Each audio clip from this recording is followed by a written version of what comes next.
বৈষম্য কমিয়ে মানুষের জীবনমান উন্নয়নে দরিদ্র ও ঝুঁকিপূর্ণ জনগোষ্ঠীর জন্য এবারের বাজেটে বরাদ্দ ও সুবিধা দুটোই বাড়িয়েছে সরকার। আগামী অর্থবছর থেকে বিভিন্ন ভাতার হার বাড়ানোর প্রস্তাব করা হয়েছে।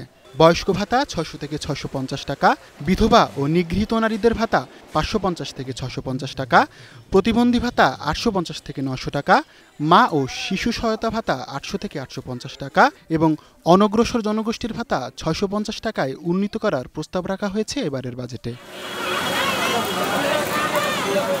৯% উপরে থাকা মূল্যস্ফীতির চাপ মোকাবেলায় খাদ্যবান্ধব কর্মসূচির আওতাও বাড়ানো হয়েছে কিছুটা। সব মিলিয়ে বাজেটে সামাজিক নিরাপত্তা খাতে ২০২৫-২৬ অর্থবছরের জন্য ১,১৬,৭৩১ কোটি টাকা বরাদ্দের প্রস্তাব করা হয়েছে।